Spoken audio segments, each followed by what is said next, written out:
shaking up the system for the world to see. It's Triggered Thoughts. Good evening, people. It's myself, the Geniusman from the Triggered Thoughts show. I've got here today a wonderful guest, Margot. How are you doing today, Margot? I'm absolutely gorgeous. I'm feeling good. Yeah. Thanks for having me, man. No, that's fine. It's a pleasure. Absolute pleasure. Guys, today's topic is going to be a bit of a deep one, and Margot has been kind enough to come on today just to share, what she's gone through as an individual, and it's quite a deep topic. Domestic violence, abuse, and trauma. And, what we aim for in this show is to not only spread awareness, but, hopefully be able to empower and help someone or some people out there that might be going through something similar. So, just sit back, take in the information, and hopefully, this will be a blessing to someone or many people. So, Margot, how are you? I hope it does help. I'm good, thank you, my love. And how are you? Yeah, not too bad. I can't wait for it to get more lighter. Yeah. But it just seems to be, it's been getting dark for a long period of time now, hasn't it? It's been a few months now. Long. So it seems like longer nights, of course. Yeah. Margot, let me know when you're ready. I've got my first question for you. Yeah, I've got also the questions here too down. And, because some of these things are so long ago. Yeah. And also it's good because it's almost like therapy to even do this. Absolutely. Because it's about summarizing and clarifying and being aware of how you even are. Talking about things again that before, just like your name, triggered. Yeah. Absolutely wholeheartedly triggered thoughts, because you're still so traumatized, as in still there in it. Yeah, even though you're not. It takes you a good while to come out of those behaviors that you've been so used to doing. So so if we started with your first question, which would could I share some personal experiences with emotional and physical abuse? Yeah. So that's a really powerful first question. So what was you going to say? Yeah. So the number one, which obviously you've made a note of, is could you share your personal experience with emotional and physical abuse, and how has it impacted your life? Oh gosh, well, so the impact. So much later on in life, so it might be hard for anyone younger to understand, getting to this mentality, to this place, because the journey has got so much good things about it, but obviously it's painful.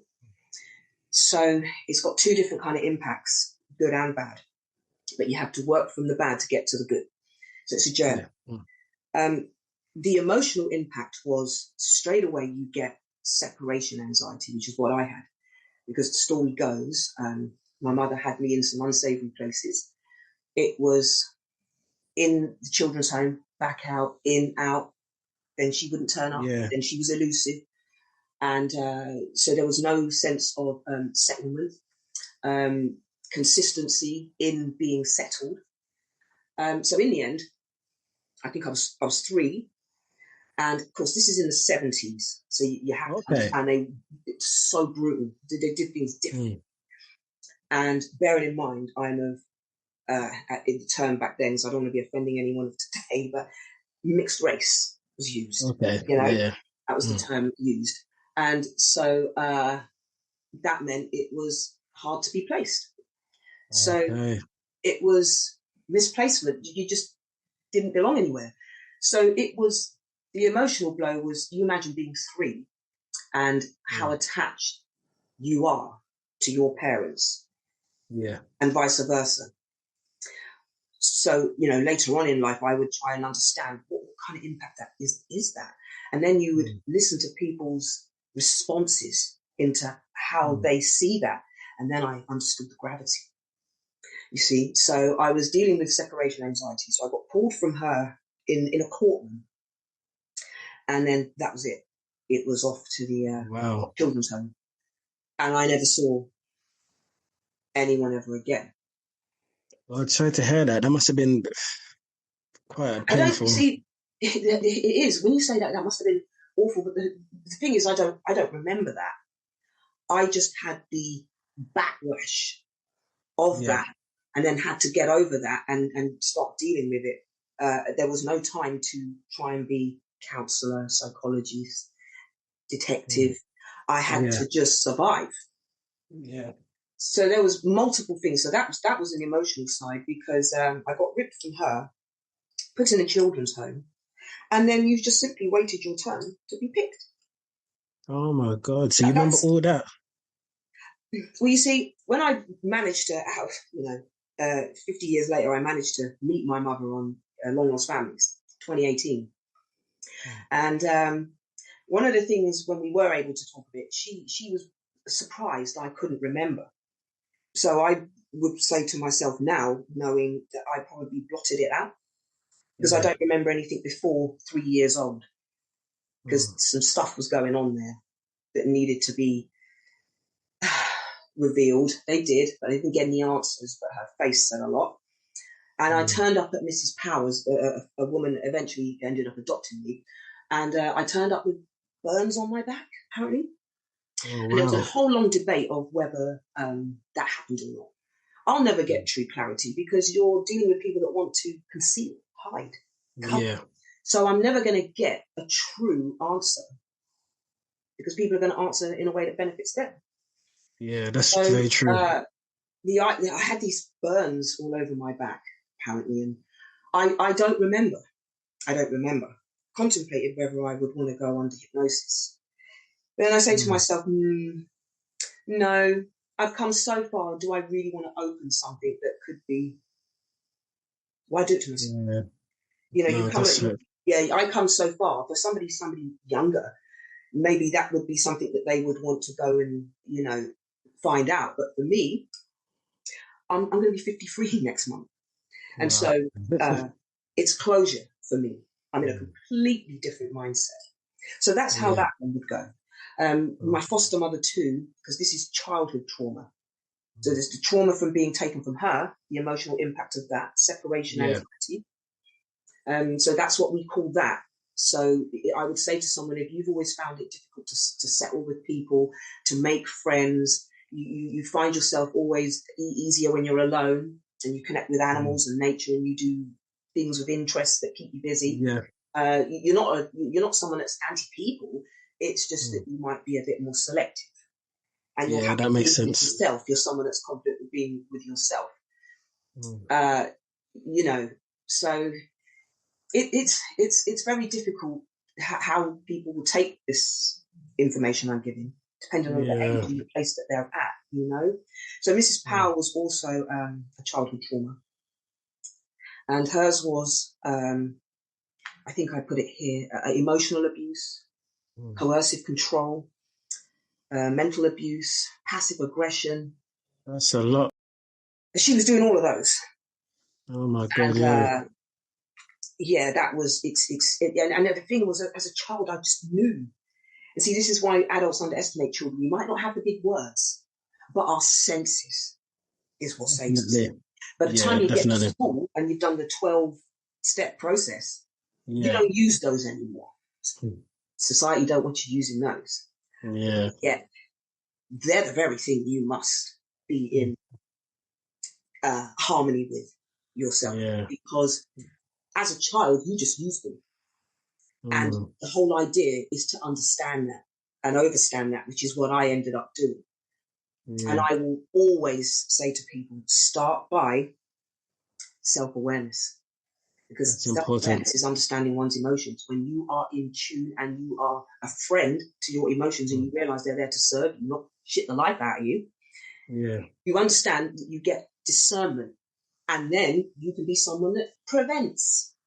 We can prevent situations that we don't need to be in if we just simply took the time to be curious and understand ourselves, know that it's actually an asset, like you would see uni. Take it as serious as that, as you would anything else in this designed mechanism that they call society, a civilized one. That's what I would say on those two. Can I ask you something? See, through your experience, did you ever speak out? Did you ever, get into any sort of argument? Did you challenge what you was going through? Do you No, make your feelings known to this no, person? What no. was the why would you say, what was the reason for that? Because for me, Mm. what I know now to be hypervigilance, high awareness, and also in a spiritual term, my claircognizance and my clairvoyance. I was using them but didn't know. You see, Mm. I'm having to deal with that moment, and I'm about 7, 8 years old. For goodness sake. So, but with her, I would gotta get the right words. Give me the question again, because it's so important. So just I wait said to no, find. I didn't I? Yeah, Yeah. because my senses knew. Okay. She had too much power, far What too much way? community power in the way that Okay. she modeled herself, the way Mm. people would perceive her. Christian Yeah. woman, 5'4", she Mm. was, ruthless with her religion. Wow. I know now she didn't really have a relationship with God at all. It was a tool that Manipulation. Yeah, thing that she manipulation used. and control. Yeah, it was a tool that she Mm. used to appear, well, look at me, I'm the pillar of the community and I'm a Christian going woman and you'll have to reach this standard. You can't really, Wow. you can't challenge me. Oh, you couldn't. So I call it the Savile effect, because Okay. you can get it in a whole compass then. When I say the Savile effect, you already know. Yeah, he made a fool out of everyone, didn't he? Yeah. How stupid do some people feel when they were throwing the flowers on his cob? Oh, Jimmy, Jimmy. And now, there you go. Mm. See, that's the world. Not world, because the world's beautiful. That's the society that I know to be true. See, that's the real society, the underbelly. Don't give a toss. Don't give Yeah. a toss. You see, some people are still maybe living in this fairy tale. Well, oh, but no. See, it's hard. If you don't know about the sunken place, and if you haven't been in the sunken place, the deepest, darkest well, you will think I'm chatting a myth. She's out of her head. It's nothing you want to experience. I guarantee you. Yeah. And I it all believe comes you. down to adults. Because a child can't manipulate the situation. You think I didn't know what these people were up to? I knew exactly what she was doing. There was no way little old me, especially how you were viewed then, I needed to just be quiet and be thankful that I was given a home. Yeah. They're I the understand. gods. I need to be thanking them. No, what I needed was a loving home. Yeah. And this woman didn't know how to do anything. She didn't know that. But she put on if you ever remember a program, it was even before my time, but the Waltons. So it's Oh God. painting. See Yeah. do you remember how the Yeah, kitchen that's old dining school. table used to look filled with Yeah. everything, cozy, wouldn't it? Yeah, all the jam I and remember toast. that, yeah. Yeah, Oh my God, yeah, man. Yeah, I the remember big that. bowl. I She remember had that. all of that. Yeah. And when you're a child and you're taking all of this in, because you absorb a lot, and this is one of the great things, you want to still do that as an adult, and Yeah. it's observation. And I'm looking at how they're living and how she presents herself on the outside, and I'm living a totally different side of her on the inside, Yeah. and I'm having to battle this woman. It was like I'm just this. I've got this ball of light in me.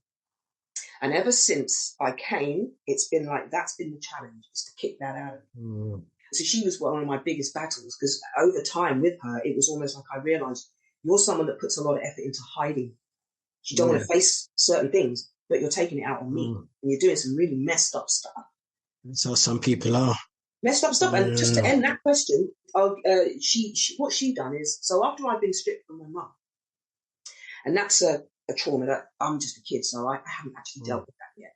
How could I possibly? I don't know that. So when I get to her, I had a little incident, and I just wet myself. I couldn't hold it anymore. Oh wow. When we got home, cut a long story short, I got there, and by the time she got back, her punishment was strip me naked, which was a big old Gothic house, by the way. It was cold, no central heating. And so stripped me naked, and she showered me with freezing cold water. It's one of the flashes back I still get even to this day. I'm going to be 53 soon. It was like terrible. I couldn't do the ice bucket challenge. I couldn't do that in any. It's triggering, isn't it? I was doing because it's triggering, yeah. The minute I feel cold water, I get that thought, and I can see myself standing in the bath, wow. And then on top of that, she let two of my foster brother at the time. We were adopted, but he wasn't, and she let two of his friends come and look. Oh, and then she says, God. What a nasty individual. Yeah, look at this dirty, filthy girl, she says. And they just looked at me. I mean, I didn't have any. I wasn't developed, but that wasn't the point. The point was it was humiliation. And I was trying to cover and keep my dignity. And this woman would do these things to me. And it's like, do you not have any concept of empathy? Not at all. Not even sympathy. Well, she does sound like she's got a heart. To a child who's traumatized. But in her eyes, it's like, you're with us now. So we don't want to hear any more about you crying over your mother. And yet this was a woman that took the absolute liberty of going to see her mother. As I grew up and became a teenager, it was, oh, Margot, can you stay in and just feed all the cats? I'm off to my mother's. And this woman was horrendous to me throughout my whole childhood. And then when I couldn't do education, because that's one of the things that you said about responses as well, when I couldn't focus on my education, because I know I'm a very clever person, but it took me for later on to be able to find and self-educate myself to find that out. I did not have that help back then. I could learn, but not in that conventional society way. I'm just different like that. Probably a bit on the autism spectrum. But she would tease me and say, you are lazy. I wasn't. I was procrastinating because I'm traumatized and I can't move on because you keep judging me. This is what this woman was doing. And I'm having to battle this lady. And I just know in my heart, I'm trying so hard as this kid, going throughout all her different ages with this lady. And it just didn't matter what I did. It's just, you're trying to kill what little light I have inside me, which is going to help me go through this, because you certainly ain't any help. Anyone that ever came into my life made it harder. Why? Because narcissists, sociopaths, psychopathic tendencies, because I'm vulnerable. And there's in whole, what you call that, sending it on to your kids and your grandkids. And I had to break that. Yeah, generational. Yeah, pass it down. What to do. Yeah. I had to heal, make a life, try and have ambitions and passions and all the things that you could think of. And it was just an absolute nightmare. But out of that nightmare came beauty. Yeah, oh God, man. Margot, that sounds deep. That will lead me on to I'm trying to leave it as light as possible. No, honestly, no, you've gone in. I know it could be triggered for some people. I didn't want to go into too much because it can be painful. But the other last one was to make you get a sense of the having to dig deep to heal, and the gravity of what people can do to children, especially unhealed people. When I was even younger, I don't know what she was angry with me for, I can't think of, but she packed my suitcase. And she goes, those doggy bags that come out to get stray dogs? She goes, well, you're going in one of them, but it's for children. And this is a woman that told me, you'll never have to worry about children's homes again. You can be with us. Like I was ever having a bad time in children's home. I don't ever recall that. So there's her setting her world to make her feel like she's, I didn't need rescuing. I was already rescuing myself, but I just didn't know it. So she puts me outside in the end on this main road, which we lived on. And again, to my horror, lots of people were going past. And not one person stopped and thought that was odd, that I was in my vest and pants with a suitcase, trying to get in. Because again, you're traumatizing, you're sticking me out there in this big wide world. I have no idea what's going to happen next. I believe somebody's coming for me now. Yeah. And then I'm standing out there for about 5, I don't know how long. And in the end, she opens the door and she brings me back in. I don't know what she must have seen on my face, but the next thing she does is she tries to hug me and put me on her lap. And that felt like the weirdest thing, because I was feeling her predisposition. I was thinking, this ain't you. Yeah, try and make masking. You're going to try and do a good show. And that's when I knew secretly, you can never let this woman know how you're going to grow up and how you're going to learn. You need to keep that to yourself now. She's trying to make it all better, but that was when trust was broken. Key moments like that is where my trust, even up until now, very hypervigilant. Why do I do what I do with you? Because I gravitated towards you in the end. And even then I questioned why, you see, because I had discernment now. But back then, Genius, when she did that to me, there was no going back. There's no sorries or little pats on the knee that you can do. I see you. I see you. You showed your true colors. I see what you're about now. So that moment now, I'm with this family and I'm having to protect myself. God's going to be up there, isn't it? How much heavy weight. These are adults putting shit on me and then having a go at me because what?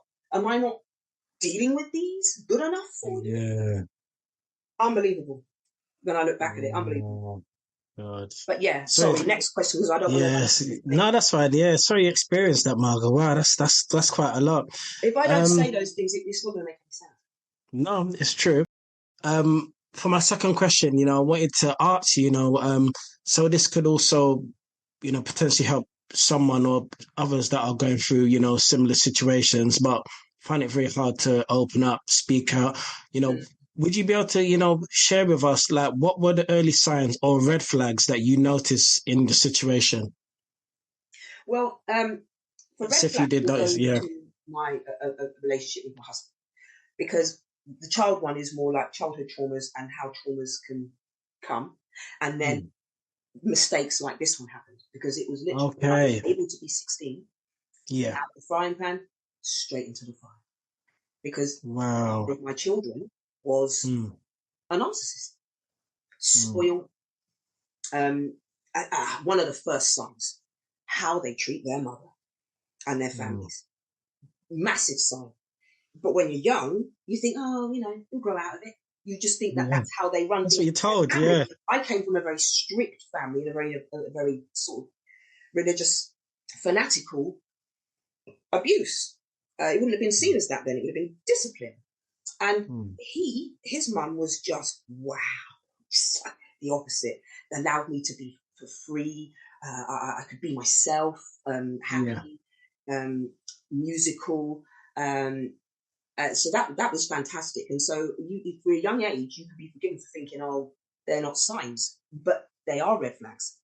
Yeah. They are red flags, because if they cannot treat their nearest and dearest decently, then nobody else is going to get that. It's going to be worse, or that. So how they treat their family members, again, it's not a red flag, but it's a warning. Absent fathers. Okay, there's a lot of that in today's society, sadly. Yeah, because you said it's a massive thing for one person to do, and so what you get now is a lower quality of life for that person, because there's too much struggle and strain that you're focusing on, rather than the qualities of a family. Two parents building their child up with equal love and equal knowledge, because a man is not a woman and a woman is not a man. And we have so much wonderful qualities to offer our children and our youngling in society. Raise a village. Yeah. I'm a true believer in that. And I think also with my husband, it was temper tantrums. Okay. Give examples. You don't see it, but they always end up getting their way. Okay. That's another one. How it always ends up, all right, we'll just do it, and they tend to be the toddler, acting like a child. Major red flag. And so I had some others down, constantly being disrespectful. That's another one. Belittling, stuff like that. He never was terribly disrespectful. He was also very combative. And he was always in competition with people. Oh God, a competitive spirit. He was never good at managing his emotions and feelings. I remember mentioning once to him in our relationship, the stuff regarding your dad, you can always sit down. The minute I said sit down, it's up, got in my face, aggressive. Yeah. And he goes, don't you ever mention that again. So that should have been a red flag already, because his predisposition is, I'm not going to heal by going internal. I'm going to go external. And by the time I finished with that man, he was saying to me, if you don't leave, that was his exact words, if you don't leave, I will never stop. Oh, God. And there's a narcissist's own admission. Because if you watch videos with true narcissists that are prepared, who know they're narcissists, self and diagnosed narcissists by doctors and everything, and they're working on it, they will happily tell you what they do and how they start the process of getting you to believe absolutely every word. And he was, you see, again, you don't notice them until after the fact, which is so sad. So I'm hoping that this will help people, because the love bomb, they trickle it, not too much, otherwise you'll know. So they give you breadcrumbs, little bits. Okay. So you makes sense. So you think it's honest, you know, highly manipulative. And again, the funny, his job choice as well was ruthless. Yeah. Wow. So there's some of the things to look out for, but again, they're subtle, because you have to remember they're choosing a vulnerable person, right? Not someone they're looking for someone that's fractured on purpose. Slightest little crack. And if it's worth it's an opening, isn't it? They'll start to work on that, and they'll work on it. And the reason you don't know it's them is because it was your wound. So you just think it's your wound. I'm doing it by myself. Oh, it's getting infected by them, not you, but you don't see it. That's why they'll always use something that comes from you. They won't do something to you. Yeah. So they are the perpetrator and the rescuer at the same time. That's powerful. Wow, that's good. That's good to know. And they do this because it's them that's desperate. It's them that's insecure. Why do you think they look for other people? Because that's everything they can relate to internally. They're just liars at that. Easy to control as well. They're cowards, rather than face it. And so, of course, again, I have jealousy from my husband, because little did I know he's envious and he's resentful of the fact that I'm such a strong lady and I still have a smile on my face despite what he's doing to me. I'll try. And he hated that. And I couldn't see it. But that was almost like my protector. The more I couldn't see it, the more I was able to battle my way out of it in the end. He's expecting me to now be so broken and fractured that I just don't have that in me anymore. He was trying to break your spirit. Yeah, definitely. Yeah. Just like a woman will break a man by saying all disgusting things to him to make him feel worthless and unvalued. Yeah. Because a man's natural predisposition is to want to protect his whole family. Yes, a woman does the protecting and the nurturing from within, but the man is doing the protecting and the nurturing from out there, you know, outwards. Who's coming in to hurt my family? That's what he does. So both man and woman are protectors, but just in their unique, wonderful ways, you know? And so when a man is told that he has absolutely no value in the home that he's bought for you to make a home, you know, the house that you make a home, and he works hard and he doesn't just do it for himself, he's doing it with you in mind as well, and you throw that back in their face, that's equally damaging. And you have to look at those kind of things and what makes people become like my husband and what makes people like me, you know. But my predisposition was every person I ever had to deal with noticed that she has that one thing that maybe if I had that, I maybe wouldn't be like this, which is she's just got this light. It was almost like Yeshua knew, you're going to need some extra, you know. And I give you it. And he does. Because a lot of people will resent you when you're healing because I don't look like what I've been through. Oh, yes, it's true. I would have never thought you'd gone through, it's true. I would have never thought so. I don't act like what I've been through either, because I should be, I don't know, because I can't even relate to it, because it was never, because the people that were doing what they were doing to me, I felt really blessed by the Lord, because it was like he was showing me, keep doing what you're doing, because that's what you don't want to be. You don't ever, they were sorry ass people, and they were sad. It didn't do them any good. Didn't do my husband any good to be the man he is, because Geniusman, he's coming up for 54, 55, still does the same shit. just like my father, but worn out. Yeah. It's not working for him anymore, because what you want to read is a really interesting book called The End of the Life of a Narcissist. It's when they're coming to the end. Your cycle's up. You're over. You're done. And nobody wants to touch you. It's almost like everybody knows. Even the strangers know. Your mojo's gone. You don't have it in you anymore. See? And he failed. He failed drastically. Which, brilliant. So that's that one, my darling. That's fine. Thank you. Yeah.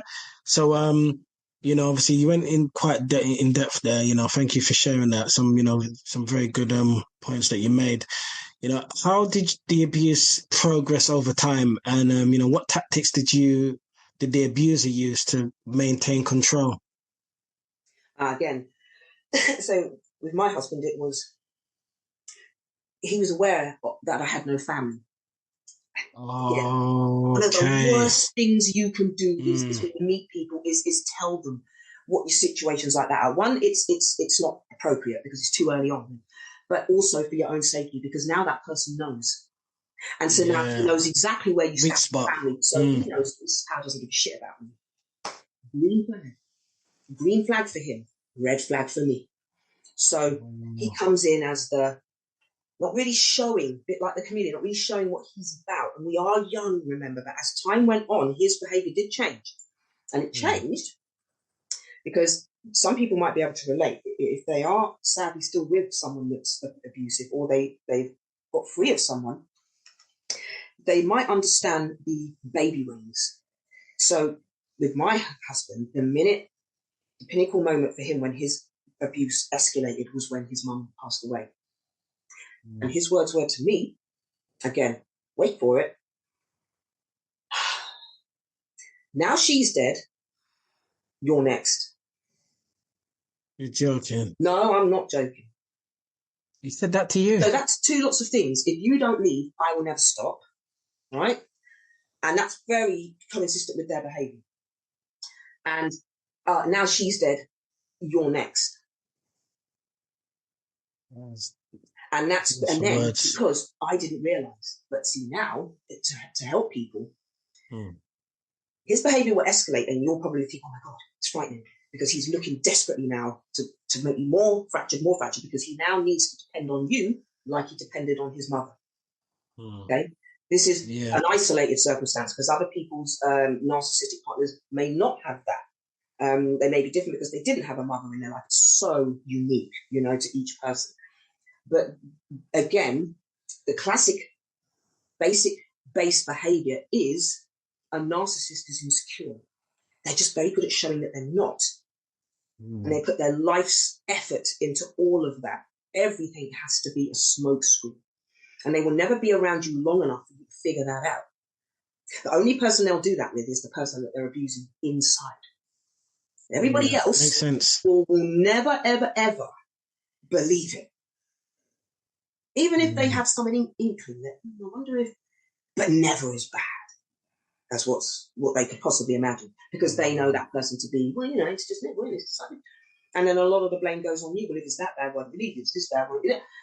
No, it doesn't happen like that, because you've now got your tentacles into a relationship. It's intertwined. You've got children. You've got a home that you set. So you can't just detach. It doesn't happen like that. And for someone like me, I'm not the narcissist. So I'm looking to save. I'm looking to help us. I'm trying to tell my husband we can do. What I needed to understand is he doesn't want to work it out. He saw a shining light that had potential, that came from a broken place, and her to get out here, he was envious of that, because I could be a singer. I was going to be this. I was a very beautiful lady back then, and I was very humble with that. I never used it to manipulate or do anything. And I was that classic story of, she could make her life into something. Judging where she's come from, no family, adopted, no nothing. You couldn't write this. And he was envious of that. So he never wanted us to succeed, but he played the game. So we did the music scene together. I did the whole scene. Chaka Khan, Star, Matthew Wright show, did festivals. I did all sorts. was there. Yeah. Most of my performances were live, and I used to do it for most of the celebrities, mainly. That's what I used to do. Oh my God. This, you know what? When he came into your life, and obviously I'm sure he knew obviously what you had experienced and gone through, he should have been part of your healing process. So what he should have done is he's come into your life, and what he should have done is helped you heal. You know, obviously being obviously your husband, instead of, adding to your trauma and, making things even worse for you. You see what I mean? So it's, like, wow, This is I'm why, just, mm, Genius, I have to say this bit before we go on to the next question, because I want people to be aware of this, because they'll know something and they will act on something that I actually, funny enough, knew, but was too afraid, because I thought, I can't possibly see that clearly. That was my clairvoyancy. And the trauma being, when my husband, when I first met him, he did something that was nah. And so I ended it. And I stood firm in that. And I had no cause to want to go back with him. I felt confident. And I was dealing with him at the front door. And I think my foster mother heard the commotion. She comes up, and then he's still trying because he realizes now, I'm not giving in. So he really works extra hard. And he still wouldn't have got it if it hadn't have been through the mistrust. Here, see the link now, what Mrs. Power did to me, of why I wouldn't trust her. I had the moment where I saw with clarity not to go with that man. And when she shut the door and she goes, and because I didn't trust her and I thought, yeah, she doesn't want me to have the best in life. She wants me to fuck it up. Why would I ever listen to her? She doesn't have my best interests at heart. That was just bad demons talking in my head. Like I said, the dark side, it will work on your thoughts and your fears. And she just goes, no, you shouldn't be with him. And then I thought, no, you see, you'd love that, wouldn't you? Yeah, you'd love to see me not do anything. And then I went back. I gave him a second chance. And then from that moment, he knew, shit, she's strong. I'll have to work extra hard. So I just give him more information. See what I'm saying? Because that's how they do it. Because he has to. Very revealing. The narcissist has to rely, the abuser has to rely on your strengths and your weaknesses. Yeah, so that's true. So he gets more out of you and more out of you. And me, I'm such an emotional. And use it against you. Use it against me. I'm such an emotional being. So then what he does is the separation thing. The fact that my family don't give a shit about me. This is now later, much later on now. We're definitely one child in. And they don't care about me. So I'll stamp them out now. So they're gone. So that was, even though it was a bit of a meager lifeline, it was a lifeline nevertheless. But a narcissist still doesn't want that. Because to them, that's, nah. They want you at work. And by then, nobody else would work with me in music, because he was a liability. And that's another thing that is when they mess up your thing. So let's say you and I, we're a couple, and you're wanting me to come to something this time, okay? And I just fucking play up. So you never either go, or we do go, but you're not having the best time that you should be having because I'm all and I'm just making it up. And you'll always see that sign. But when it's their thing, you better be on your best behavior. You better be happy. Don't ruin my night. It's always that. But when it's you, you're going to notice that. Yeah. Hopefully you're not still there. What I want to say to anyone that listens to this is the minute you see the tiniest red flag at the beginning of any interaction, relationship, situationship, and get out. Out. Do not for a second leave the door open and go, oh, okay, then just this once. There was no accident about that. Yeah. We know what an accident is. We know what an accident is. If you're out on a first date and I've actually tripped over your shoe, we know that was me tripping over your shoe. But if you stuck your leg out, because maybe you saw me look over there and you thought I just glimpsed at another man, bam! Oh, sorry, babe. No, the minute you see that, because the narcissists won't be able to help themselves, they start immediately because they need to check whether you're worth pursuing, whether you're worth putting the years in. My husband stayed 24 years. Why? Well, he had no home. and he didn't like to do anything for himself. So I was the perfect candidate. So he stuck around until I couldn't take anymore. Wow. That's what they do, because it's a ball for them and it's hell for you. So why would they want to change the situation? They don't. Yeah. But you start to find your situation getting worse and worse. Suddenly your friends don't want to be around you, because my husband used to chat up any other female friend I had. He used to make them seriously uncomfortable. And then they'd stop coming around. They go, Margot, you're great. But he...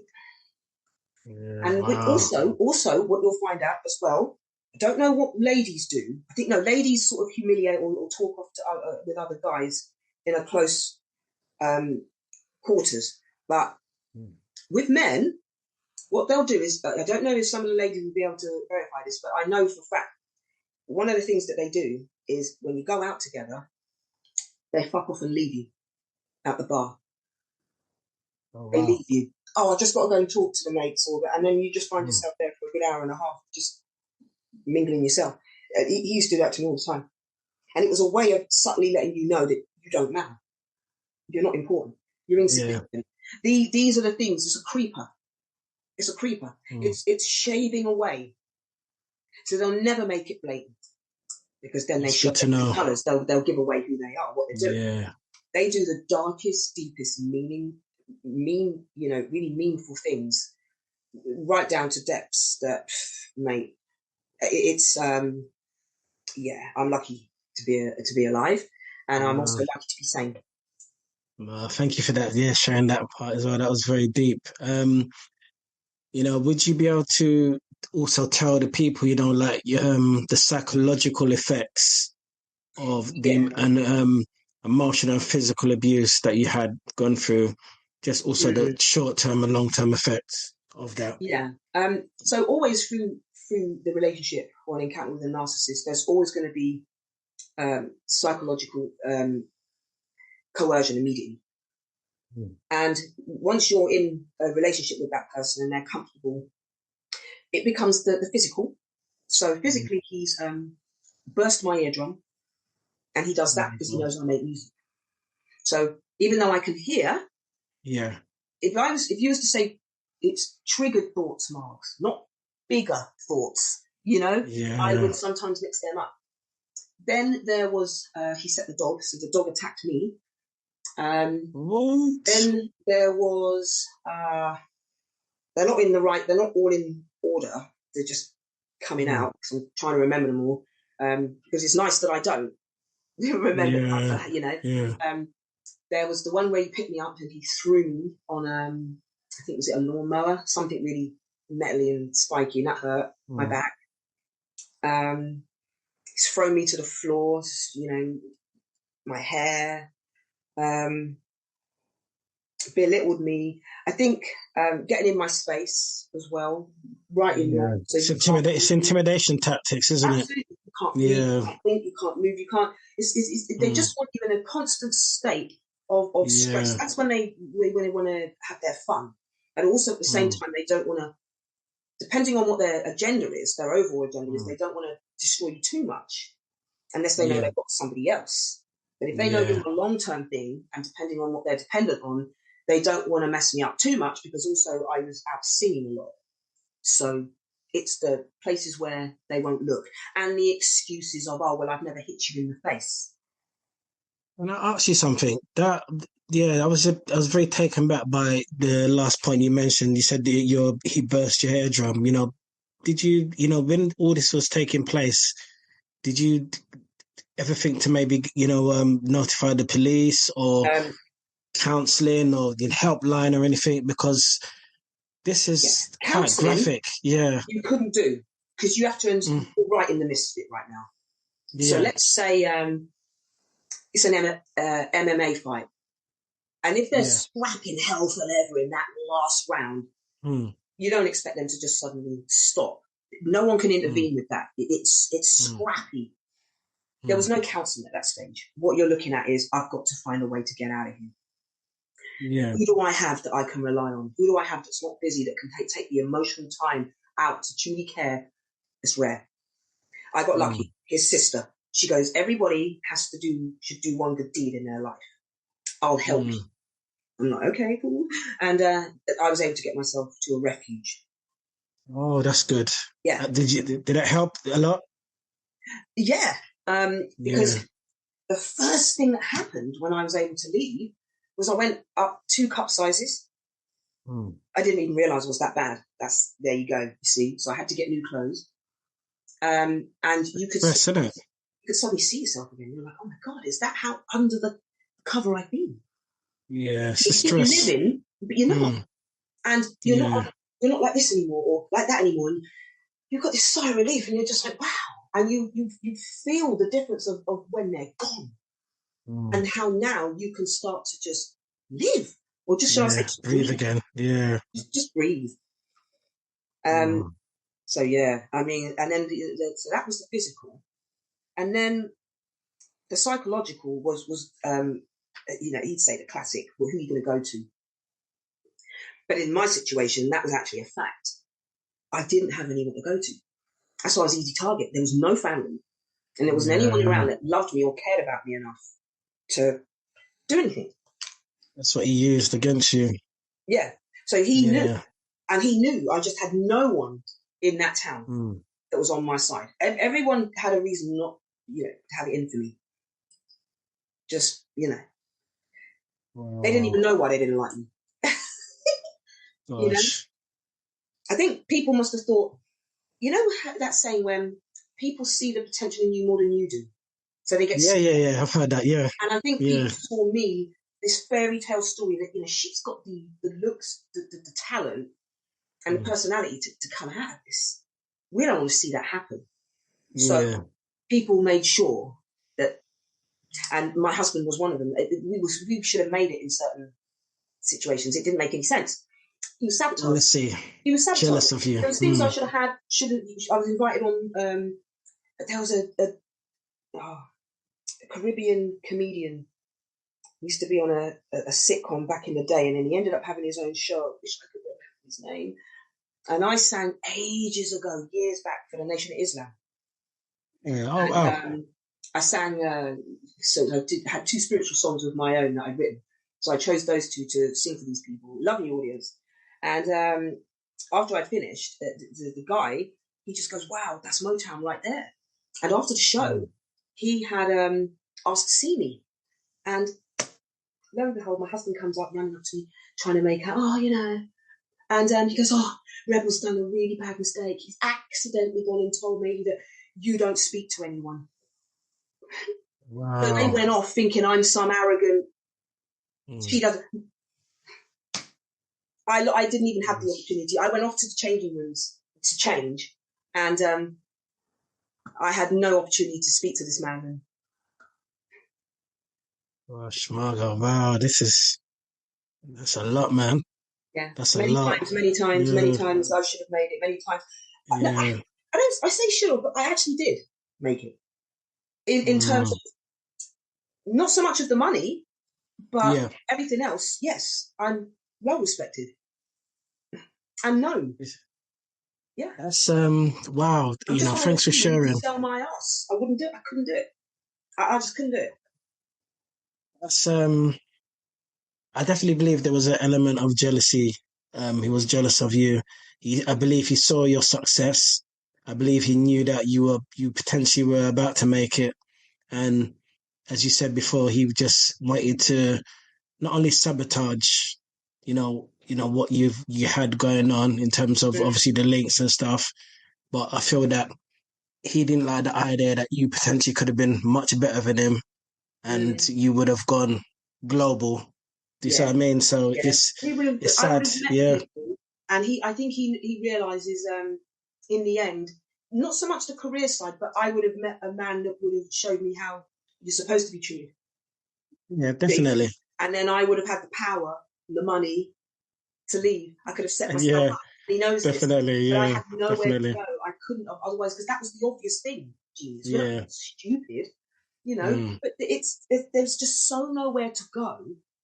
And by the time you're trying to get out, you really you haven't got the confidence.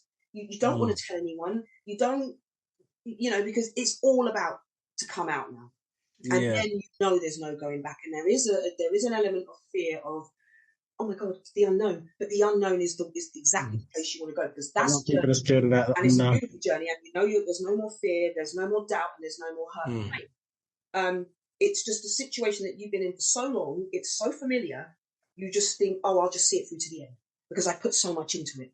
I couldn't imagine just be starting over again. Well, yes, you could, because you're starting over with that gone out of your life. So now you get to live. You've got to come out of that psyche that it puts you in of saying, oh, I've invested so much. There's got to be a way around it. There's got to be a way around it. And bless your heart, there isn't. And you have to sadly let go of all of that. And it wasn't so much losing him. It was the relief, but it was all the years' work we put in with the music. Wow. I can imagine. Yeah. That's a hell of a long time. And 15 years worth before I got my acknowledgement as, man, you're a badass singer. The Americans love me. That's who I was on tour with. So most people thought I was American, but I'm not. But that's the kind of vocal voice I had. So at that time, we were on tour. We were doing all sorts. And I was up there with the best of the best. Some real Motown legends. Me and Chuck would hang out and stuff like that. And it was nice memories. And that's what it was when you get into your more mature stages, is compartmentalizing, which is a wonderful thing I learned from them. And as a woman, when you would apply that, it's actually brilliant, because I can compartmentalize emotions. So I was able to take the good times that I had and how I was able to ascend as a singer and a songwriter. And I was able to remove him, because what you don't want to end up believing is all of that now is, I'm not allowed to remember any of it. That's why it feels so, the goneness of it all, because you think you have to leave all of it behind. No, but you're allowed to keep memories. But you have to be where I'm at now to be able to take those memories out and not be poisoned, because I don't see why I should lose that. I already lost the music because we did it together. So neither one of us could take it. And I salvaged what tapes I could. Tape track, could you imagine? And he had it all on the computer. But again, this is a man that could pretend and put effort into a career that, yes, he was good at, because that was the sad thing about him, is he was a very multi-talented person. He could pick up anything just like that. And he was always lucky. And I used to say to him, I said, one of these days, I said, babe, your luck's going to run out. I said, you keep getting all these opportunities and you just go, I don't need that. You think you're better. The opportunity makes him want to try and get something else. So he challenges it, where most people would be like, I waited 5 years for that. Could you just? But he would never do that. And it was almost like, no, it wasn't almost, it was, anything you can do, I can do better. Do better. That's the challenging spirit, isn't it? I can do music, Margot. Look at me. But he was a draftsman. Gifted genius. Draftsman, freehand. Before it became CAD. He was one of them. He did the spiral thing in the Lloyd's Bank. Yeah. He did all the air vents. That's what he used to draw. He designed all of that. Okay. And he's quite talented. What a waste. Can you see what I mean? What a waste of what could have been a beautiful couple, great family, but he just didn't want to heal in the way I wanted to heal. And even my sons would speak to me about it. He goes, Mummy, it couldn't have been two opposites. That spectrum. It could never be. I was never going to yield, which was a miracle, because most narcissists do get the better of people because they're savage, they're sociopaths and psychopaths, depending on the severity. So these people murder people. This is why you have to be extremely careful. And I say, while it's on my mind, to any person, man or woman, that's looking at this moment to, leave, you make a plan, but you never stand up and say to the narcissist, now you found that energy and, you've got your back up and you've found that confidence. You don't say to, I'm leaving. Don't give it you don't know what your trigger, don't ever underestimate. I told you, insecurity to the point where they will do anything not to face what I faced. Those fears that could terrify you. I took them on as a kid, took them on as a teenager, took them on as an adult. They are terrified of that, Genius, in ways that are profound. So they will take it to limits of, I have to kill them. Wow. And then, I believe that, yeah. It's and then happening a there's no lot more of that. nowadays. And then I'll just start again. But they know they won't because they're going to go to prison. But then they'd rather that. And then it's over. They don't have to do the facade anymore. They're in prison. They give up because they give her up. It's the cowards. They totally rely on you. You're the one with the strength. You're the one with that confidence. You're the one with everything they despise because they don't have it themselves. So their job is, instead of, if I had something I didn't like, or wanted something that I knew I needed that would help me, I'm going to work towards trying to get that. Yeah, I'm going to no, have a tantrum absolutely. and start saying, they have something in them that I wish I possessed. Maybe that's because I had a life with no parents, Neville, and you grew up spoiled and loved, right? But he doesn't have the capacity to think of that. He's just jealous of what I have and wants it. Yeah. And that's a narcissist for you. They want everything they will never be. Because even though they take that confidence and all of those things away from you, it's not like they want to use it to apply it for themselves. They don't have the ability to do that. That's what makes them dangerous. The jealousy goes so high, and the fear of, she's going to break out. Everyone's going to know. Oh my God. People used to only think this, but now they're going to know this, and they're going to look at him and go, wow, Neville, I knew you were bad, but I didn't know you'd do that. Yeah. Even your kids? Are you kidding me? He had no barrier, no boundary. Just couldn't. Once I was gone, which is one of the reasons that some people stop from going, is because if they can't take the kids with them, which I could only take one at the time, I didn't want to leave because I felt vulnerable leaving them with him because he was so bad. I couldn't trust him. But I thought, in narcissistic terms, the arrogance, they're his kids. They'll be safe. At least you've got that once. He doesn't love them, right? And he's in competition with them and he's jealous of his children. But they're his children nevertheless. Yeah. So he'll give it there, I'm the father. Genius, it didn't work. My son calls me, Mum, Mum, Mum. He's got a knife to his throat. He goes, now Mum's gone, you're next. Good. I'm gonna what I'll do, because I've got a few more questions I want to go through. And obviously you can, some of them will go into, give you opportunity to go into depth in some of the stuff. Situation you went for, like you've gone through an awful lot, and thank God that He's kept you through all this, because I could imagine it couldn't be easy. I wanted to ask you, in saying that, what were some of the challenges you faced? Did you try to seek help, or even when you tried to leave the abusive situation? So I'll make this quick and precise as well. So first time, the refuge, I was lucky, it was close. But when I look at it, too close. It didn't. Was it near where you lived? It was still in the same town. Oh, just at the other no. end. Yeah, and okay. in a way, it didn't give me, it made me pull back. And he was able to talk me back into it. However, I stayed away for 2 weeks or a month. And I think he realised then, oh, okay. But again, it didn't work. It just meant he knew he had to work extra hard on me because he could see I was growing a backbone. Can I ask you something, Margot? How did, during the time that you was in, the place he was in, the hostel, did you bump into him at any time? No. Oh, wow. Lucky How far? enough. You but didn't? I did feel vulnerable because it was still too close to home. I could end up seeing other people. It didn't really feel like I was making a full breakaway. So I do feel, if you're lucky like I got, in the end, I was just outside Reading. And that did feel like quite a way out. It's like, I haven't gone anywhere like that. I was always up in London, them sides. So in Reading, I was in a little town called Woodley. That was second time. Second time, I wasn't in one of those refuges, which is way up the other end of the country, which is, again, too much. Too close, too far. It had to be right in the middle. The Lord bless him. I got just that. And it was a small place as well. It wasn't like some of these places, they seem like big dormitories, like really nasty, horrible, cold places with a lot of beds in one room. I got a 3-bedroom house. Wow. So there could only be 3, clients.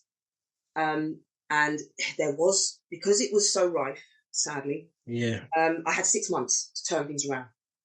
6 months. So, yeah, and I became the template for them in the end, because I did manage to turn it around, and I inspired the other two ladies living with me while I did that, and that gave me a lot of strength too. And I remember the other girl, she goes, "You know what you do?"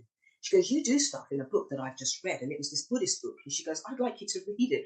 And that was the last we saw of each other. Bless her heart. I hope she's doing well. And I never looked back from the second time, because I understood that the situation was so perfect. If you don't make it work with this, chances of you getting that setting again, never going to happen. And so what happened then is, the minute you make the breakaway, and even this is when you haven't got any family. So I say it in its worst circumstances. Let's say you've got no one. It's just you, kids, and you're having to start again. So, you know, the basics are, you're still very sore, but you're in the refuge. You just get yourself together, and you gain your strength and your confidence, and they work with you. And as you do this, you work your way back out into doing things just like volunteering, but you don't attempt, if you're lucky, to get the services. I can't imagine now, because even I was under pressure after a while. Oh, you need to start working, your pension, this, that, and the other. But really, in an ideal situation, and if not an ideal situation, you start working for a little local charity down in the town, you know, and you just mingle with people, you learn and get used to, there's good people in the world, and you're just around other people's temperament, other people's predisposition, other people's kindness and personalities, and you start to just grow again, you know?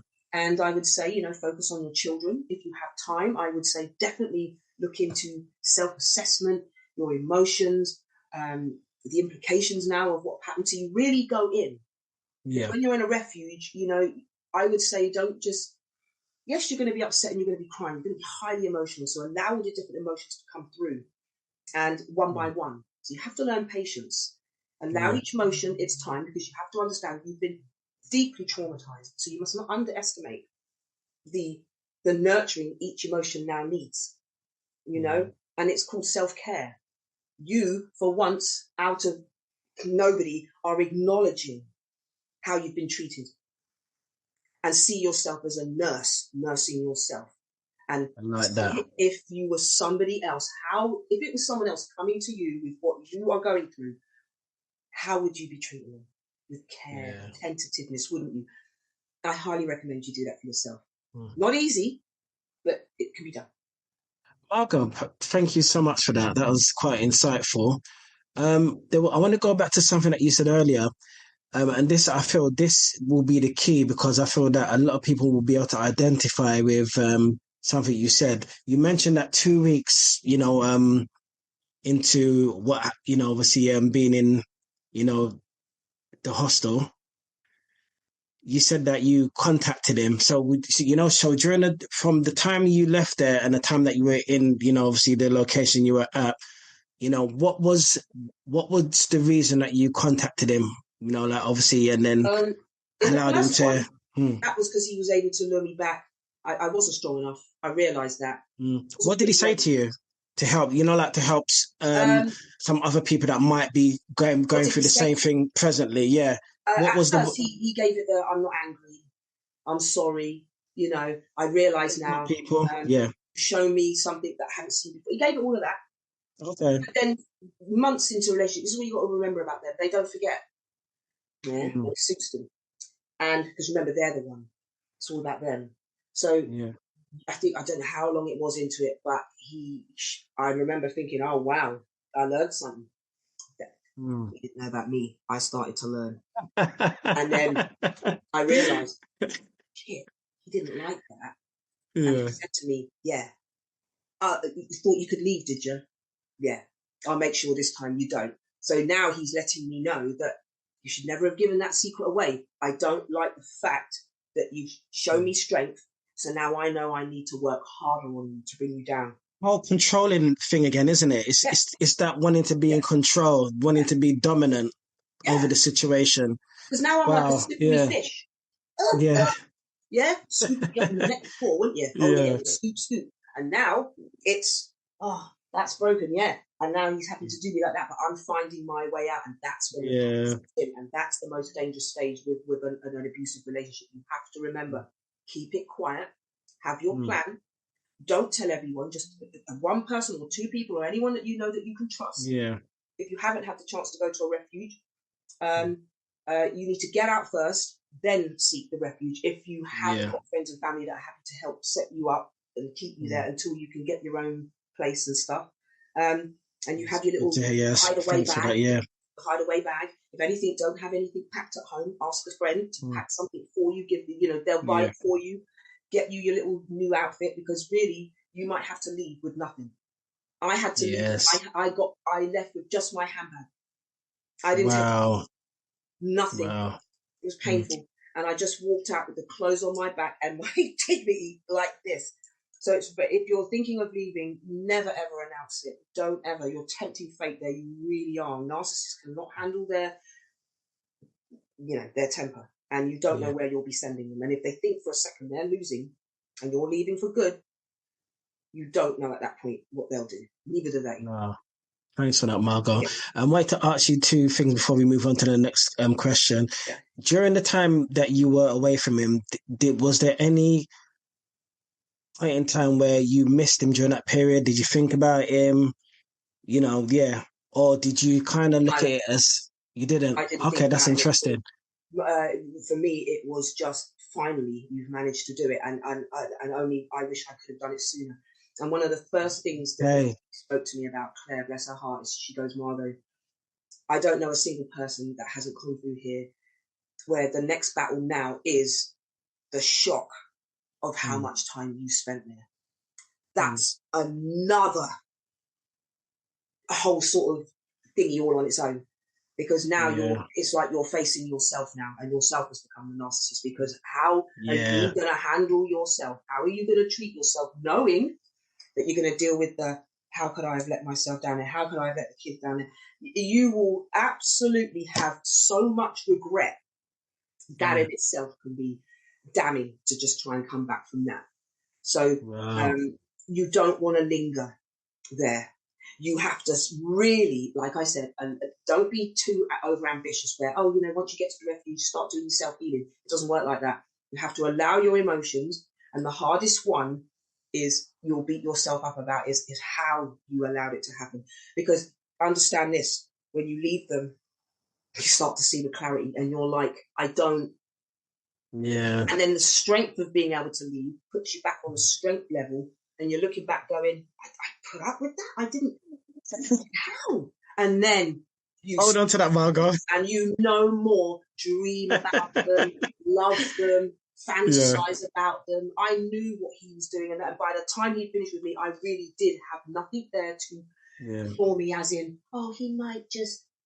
Because I remember the day he said it, because he goes, it's over, isn't it? And I said, yeah, because he realized I'd known. And do you know how I come to know? This is how a narcissist beats themselves. Because he wants me to be always the one to look internal. Because remember, all eyes are on you.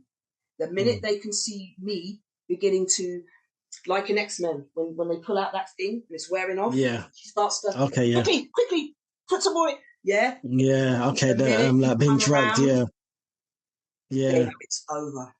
And he knew. And it's because you'd made me go so internal and look at me, because I'm the problem, that by the time I finished, I'd gone through a whole encyclopedia. I'm a freaking psychologist, man. I know it ain't me. And he knew I knew. It was over.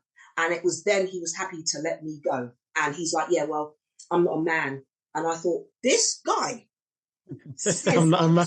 No way. This is a man that this is insane. Lights out. If you ever went up to him and go, yeah, Neville, you ain't no man. He was so egotistical. That would be the worst thing you could ever say to him. Somebody like him, him there, and how he was. You could never go. So nobody ever did.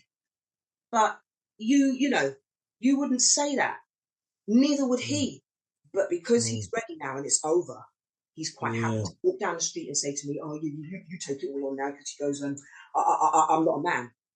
And that was his way of telling me, I don't want to be the leader of this family. I don't want to be a husband. I don't want the responsibility. Doesn't want I don't want it. Yeah. Because I have always been his responsibility. And the minute I left, and I got myself my own place, and I know this, I never, ever, ever would stop him from seeing the children. because the children always had their own relationship with him, and it was important for them to see him for who he was. And both of them had their own, because my sons are 27 and 33. So they both came of age, and he wanted to infiltrate their lives and ruin theirs, but he didn't manage to.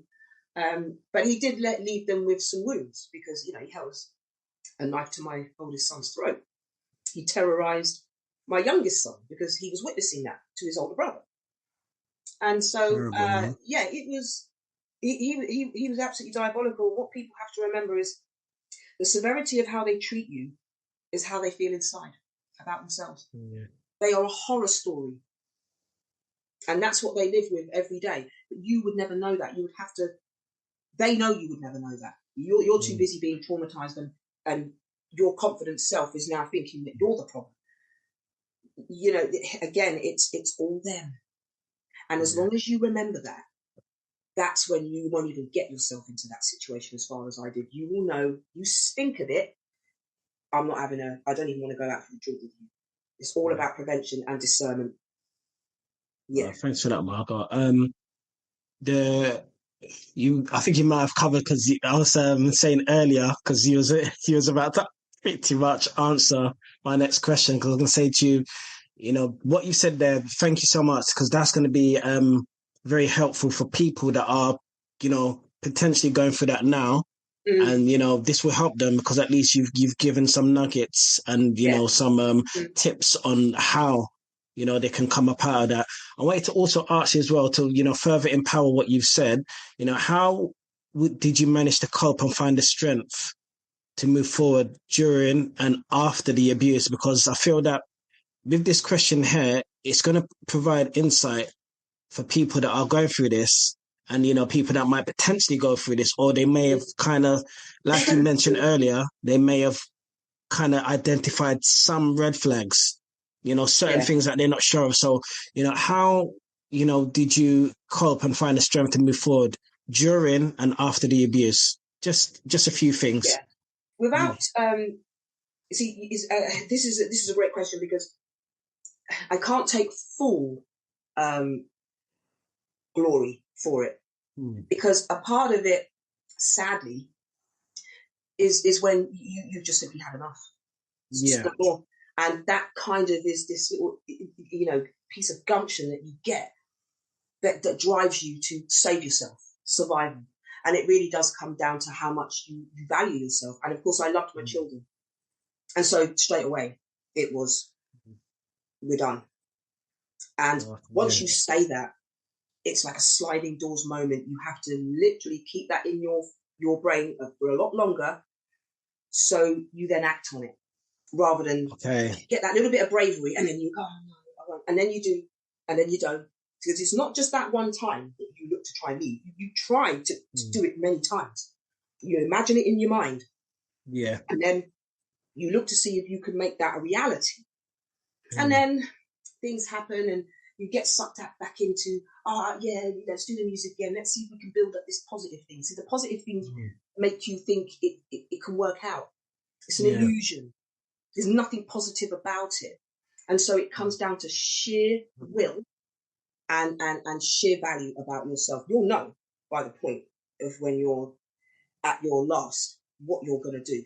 And yourself will reveal yourself to you. So you learn so much about yourself. Once you've hit that, it's over. Because the confidence level now can't go any lower. Can't go any more broken. Because that's the thing we're all trying to avoid, isn't it? Is rock up. We're all trying to avoid that. Well, once you hit that, there's only one place left to go. And if you've hit that and you haven't died, and you've hit that and you still feel, you know what? It's not the end. I'm still there. Then you found sense of insight, and you're like, oh my God. So this is what it's like to be in the darkest place ever as a human being. I've just dealt with it. I'm alive. There's no turning back from there. Once you get that confidence, keep that. And then there's nothing they can do to lure you in. Because at this point, even they know it's over. Yeah. You start to see them wither away. And then you see them in their true light, how they really look. Yeah. He looks so pathetic. It was almost like, how did I not see this before? Yeah. That's what shocks you, is how yourself up though. Yeah. You're under a spell, and you have to forgive yourself. This is what I say. let all your emotions come out, because it's going to help you when the hardest one of all comes, which for me was how much time I spent there. But you have to remind yourself, you weren't in this mind now. Yeah. Or in that one. Because if you was in this one, you wouldn't be there. So let's not try and, let's not take it there, because you will beat yourself up. And it is horrifying to know that I spent 24 years of my life with that man. Wow. But I can say that now and not have any regrets or horrors, because I turned it into, it was a spiritual journey, which led to a spiritual journey for me. And that's parts of beautiful. the Yeah, life to hear this that. You doors to a life that you wouldn't have known, like magic doors, gardens that were meant for you to find, because God knew you had that strength to find him. And so in that horror, in that darkness, you find the light. And I found my relationship, I'm acquainted with the Most High. And I love that. That's beautiful. It's a wonderful thing. And that was very much a part of what happened to me. I was meant to discover that through that, because I did. Because the one good thing that woman who adopted me brought to me, and I'll never forget it, she was talking about Jesus. They would say Jesus back then, wouldn't they? And the way she was, her eyes and the excitement, I just wanted to know about that person. I said, who is that you're talking about? Because he sounds really cool, talking philosophy and being asked, people asking him silly questions, and then he would just relay it back to them all, why is God wanting us to live the way he wants us to live? Well, because the way you're living isn't up to the standard that he's got for you. You're doing yourself a disjustice. Let me show you something. We like our gambling, and we don't want to see none of that. You've got them disconnected. And it's almost like when you simplify it, it makes complete sense, because he would say to him, well, Jesus, God's like, it's like a child. When you have a child, do you want to set them up for the worst disasters in life? No, you don't. You want them to have this. Absolutely not. Right. That's what it is. So straight away they would have to shut up, because it makes sense, doesn't it? Because we bring it straight back to you. Whatever you're feeling, that's exactly what he's already set out for you. You wouldn't want that. Would you? Most High's already said it, so you don't ever have to fumble your way to beauty and to a wonderful life. It's already there. These are the upsides. If you can survive a narcissist, I would say it's about avoiding, prevention. And for that, society, really, we have to work through just our local communities and our street, where we just look out for each other. Thanks for that, Margot. We don't have people that, are living in such ways where it makes them want to do bad things. It's okay. Just obviously, the next questions, because I wanted, obviously, just make sure that we cover everything. Yeah. I know that you mentioned that you didn't, obviously your family wasn't, present in your life. So, what I wanted to find out from you is, what role did, obviously if you had any at all, did your support system, maybe any friends? Because obviously I know you said the family wasn't really there, or professional play or partake in your healing process. Like, was a healing process solely you, obviously going through what you're going through, and then learning how to overcome and, get that self-healing? So there was no sort of intervention from any of us. Okay. I mean, you had your local services. Like I said, you had the refuge. And you've got, again, it depends on where you are and your circumstances. If you're lucky enough to have those services, then yes, use them. But around that, again, a lot of it will be depending on yourself. You have to know that you might have to depend on yourself for a lot of things, because services are minimal. You're not getting the best. You're just getting a sugar-coated version. I didn't have any friends, no, because you're in a different place, and you're so focused on building yourself. Getting a home, furnishing my home, allowing my temperament and predisposition and my energy to flow in that home. My kids are now settled. They can see how mum lives. We're all getting used to our personalities and being able to have our own autonomy and not be coerced. We're living free in our own home. So those were the things that I had to focus on. And then it was getting back into work. What kind of work was I going to do? Was I even fit enough for work? Those kind of things. So it was a slow process back. Yeah. Just the basic things, as in society. I couldn't even do any self-healing yet at this point. It was just, oh, okay. You know, you're going to unpack now and set yourself up. Like if you've gone camping, it's just another analogy there. You're taking everything out, building up things, setting everything up. And now I'm about to live, and I'm going to find out about myself. And then once I get into a nice momentum, you start to look at things again, and you start to go out. One of the things I did find hard was going out on public transport. I just felt so transparent. I felt like everybody knew what was going on. Through. And I couldn't stand it. You're consciously aware of that. Yeah. And I'm like, oh, I don't want to sit in the front, but I also don't want to have to do the long walk to the back. I'm trying to figure out in a space of about 30, like even under a second, what am I going to do? This is all happening so fast. And I'm like, well, what's going to affect me more?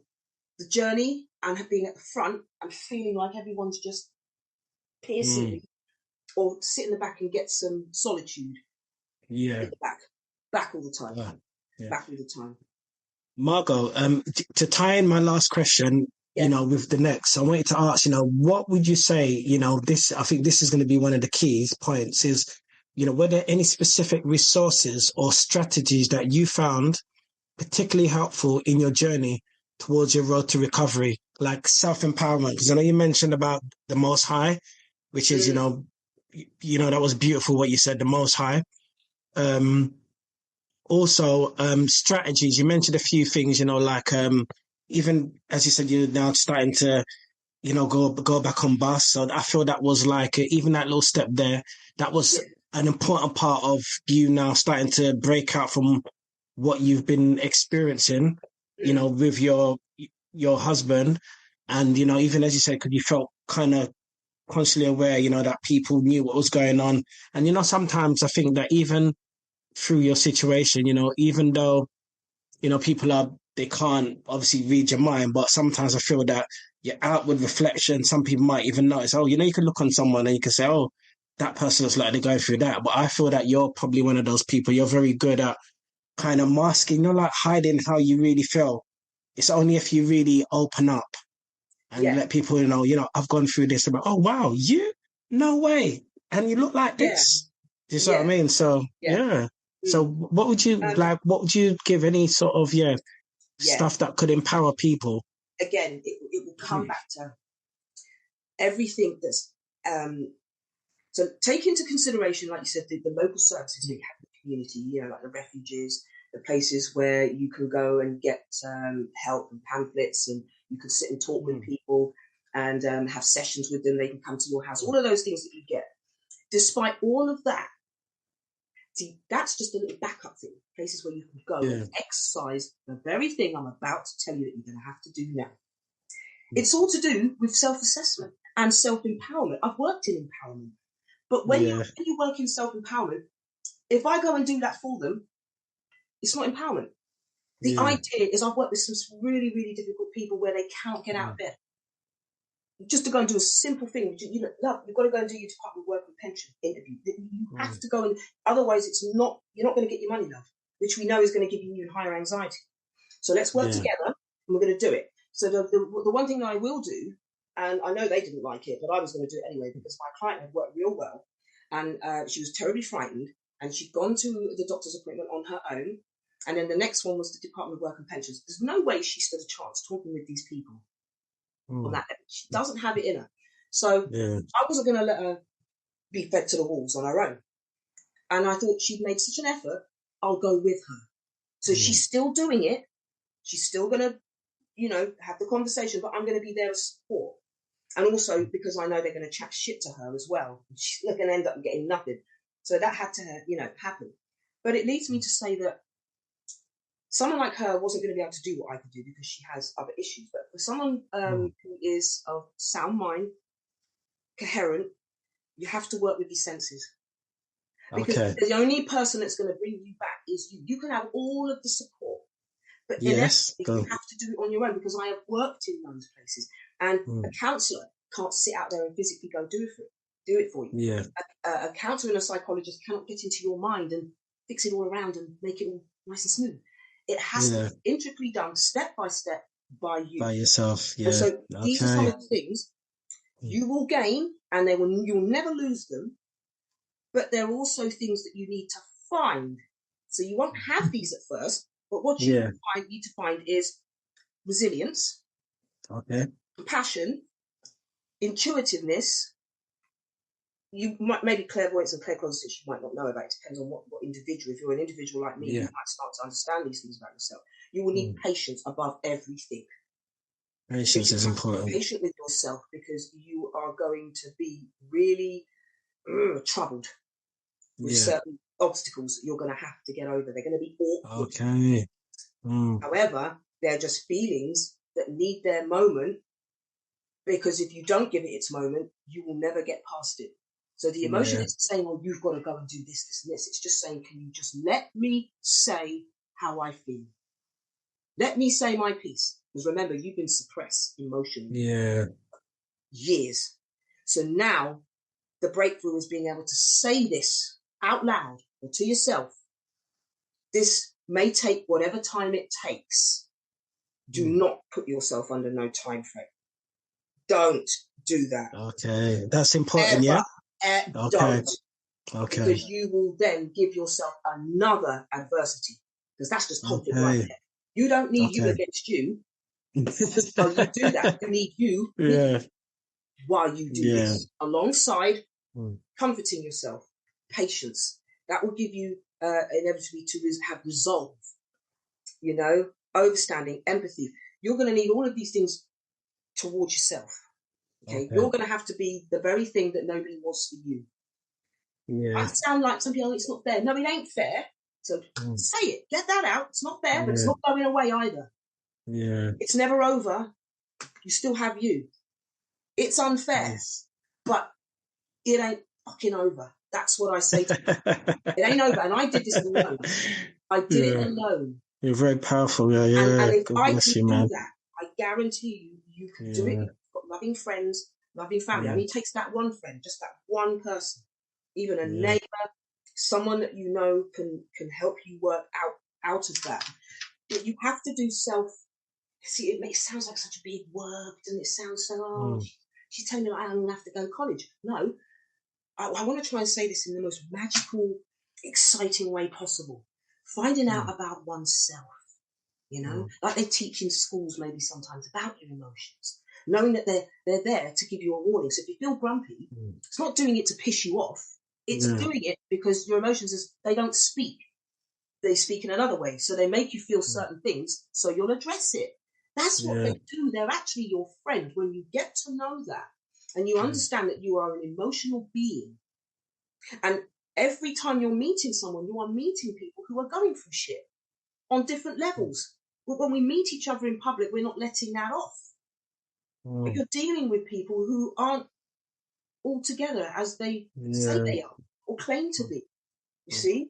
So again, knowing oneself, self-empowerment, and also knowing when to give yourself a pat on the back. Because some people might think it's easy to go, "Oh, I'm so great." No, it isn't. Not for someone who's traumatized by a narcissist. To say I love myself, to say, "Yeah, you look great," to say any of those things is almost alien. So you have to you cannot underestimate the damage that's been done to you. The minute you underestimate emotions, you make them you become an enemy to them. Emotions are who you are. They're not an issue or a problem. You were born with them. Lucky enough, got to have them and got so acquainted with them and so amazed by them. I became so self-curious about what it meant to be human. I delved in. I highly recommend it. Because the more you know, the more you can prevent. You won't even end up where I ended up, especially if you know yourself and educate yourself on what it means to be, say, like someone that represents the term father, because we're born human before we're born any type. Okay, so people need to. That will help you understand as well, because human behavior is human behavior, and if you're caught in a corner or you're up against a wall, the nature of the animal comes out in us. And some people can handle situations better than others. But I've always said it, to know thyself is to understand others. All right? And vice versa. And the more you do that, the better communities become, because the more you understand and overstand yourself, the more you can understand someone else's issue or their behavior, and you needn't take it so personally. So then a fight doesn't need to consume, and then it doesn't need to, that ripple effect of just pure bad energy has just gone out and out because everybody just keeps passing it on. I highly recommend self-reflection, because once you do it, it's there with you, and then it just gets better each time you face situations. You just know more. Wisdom in abandonment, wisdom in facing adversities, wisdom in arduousness. And some people will say, how come you look so young? There's only been 2 older ladies than me. They've both been in their 90s, and I don't know them, and I've come across them, so I was meant to. And both of them said, hard work. And things that make you have to find out about yourself. So I thank Mrs. Powell. I thank my ex-husband. I thank all the people in between that gave me an opportunity to run so deep with life and to come out and say the way I can speak now. But a lot of that was my own work too, because it can't be anyone else that does it, sweetheart. This is what I say to people. In counselling, we learn. Clients can get disillusioned. They think when they come to see the counsellor, we're going to have all the answers for you. No, the idea is you self-discover the answers. So when you come to that realization and that epiphany, you get the exciting feeling with it. Not me just handing you the book and saying to you, oh, I've read it, genius. Oh, it's so fantastic, genius. And you only ever feel it from that perspective. No, how about you read the book? So that's what it is, sweetheart, is people have to look from within. The clues are there. You're an emotional being, and the answers will be found in the way you feel. No, thanks for that, Margot. The way you feel. Yeah. Margot, I'm just conscious of time. What I want to go through. Yeah, I want to go through just the last thing. So yeah, if you could just shorten, just powerful but short. What I would say this next one is, can you share any advice for individuals who may be currently experiencing emotional or physical abuse and are unsure on how to seek help? Just something short and powerful. Oh, unsure how to seek help. Yeah. Because, and I say that because... It's hard to answer because I don't know people's situation. It could be that they have no one. Because the only way out of that is you're going to have to ask someone for some help. Unless you know where to go by yourself. Or unless you know there's someone that you can call. If you believe in a certain charity or you believe in a certain church or group that you can first speak up about, but you have to speak up. There's absolutely no doubt about that. You have to speak up, and if anything, as frightening as it may seem, you're going to have to go to the authorities. You just have to walk into a police station and say, listen, I have no way out of this. I don't know where to go, who to turn to. I have no guidance. I have no means, and you have to just go right into the deep end and hope that the police will help you. But it's a very hard question to ask because police, it's not a very nice thing to say to someone, well, your best bet is going into a police station and hoping things will work out. But if it's someone that's got family, okay, you need to start to reach out to the member of your family that you most trust, and you need to make a plan of action. And you shouldn't linger there anymore. You have to remember, the longer you stay, the longer it takes you to recover. And you'll recover from worse things as it goes on. So you need to get out and make a plan. That plan needs to be private. You need to stick to it. You need to have a date. You need to pack a bag or have one packed for you and know that you have a place in which to go. And then you start from there each day. You do what you have to do each day because there is no set plan. Well, thanks for that, Margot. You're welcome. You've gone in quite depth like this, and it's quite, you said some really powerful things.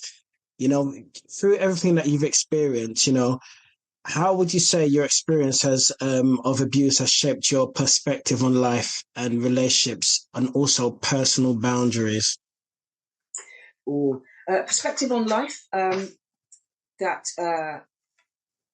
I have more abundance for it now. I feel seasoned. You feel very seasoned. I've lived a lot, and you can gain, like I say, wisdom in abandonment and wisdom in trauma. You can gain so much compassion And I think there was a few things to just give to, like I said, the resilience and the compassion and the intuitiveness. There's some of the positive things that you can gain from trauma, because it is what it is. So now the whole idea is, what positives can you take from it? What have you learned? What can you change about yourself? Yes, I have boundaries. I understand the use of discernment. I understand to be graceful. I understand that there's no need to lose myself in the emotion and, come out of yourself and make yourself even worse, where you start to drive yourself crazy and people think you're crazy. So you learn patience, temperament, grace, gratitude, like I said, to know others, compassion, empathy. I always do that. And I have to say, I look to seek a life more solitude with nature, animals, and that's good. And you have a real sort of newfound love and appreciation for everything that's natural, not sort of tainted by society, and tolerance as well, but also a high respect for myself and confidence in which I would never allow ever for that to happen to me again, and never to resort to anything like that either. To just be a good person, have a relationship with the Most High or something outside of society, you regard it as spiritual or not, but have a private relationship with even if that be your self-conscious, your subconscious, your consciousness, your awareness. Understand that it's a treasure to be here and to have awareness and to grow with that awareness and to evolve and live a good life and be good to people as best you can, and never to come out of that no matter what. Brilliant. Thank you for that.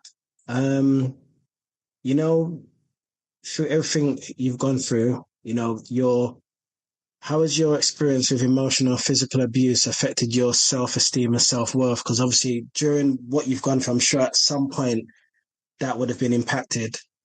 Yes, it was, because I was a performer. So, I'm not a shallow person, but obviously how you look, you're on stage, presented. So yes, it was. And I was an athlete and a dancer at one point. And so I was always very proud and very in tune with my physical body.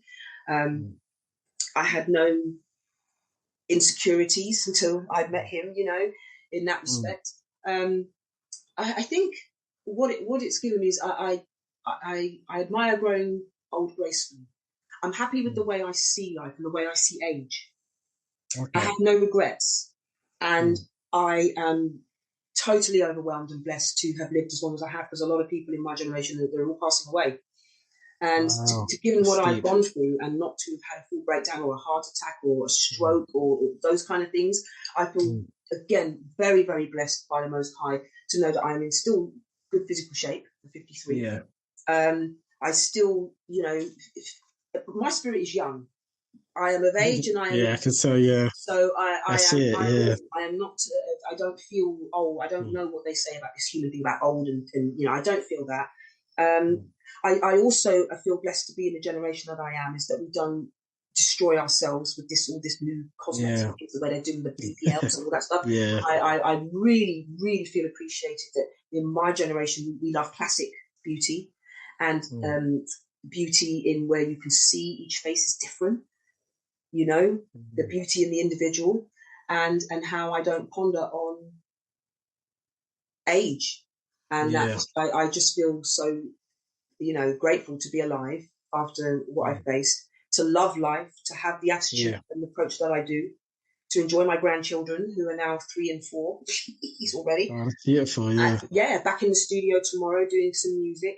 And physically, nice. I feel really positive that I can still look lovely the way I do, still be, things like, still attractive to the males, still, they can have some enjoyment and pleasure from, so you still look lovely like that. And I still get, the odd wolf whistle if you want to take those things there, they help you do Mother Joe and feeling a bit, make you feel good about yourself, considering what you should look bedraggled. And all in all, I've never been egotistical.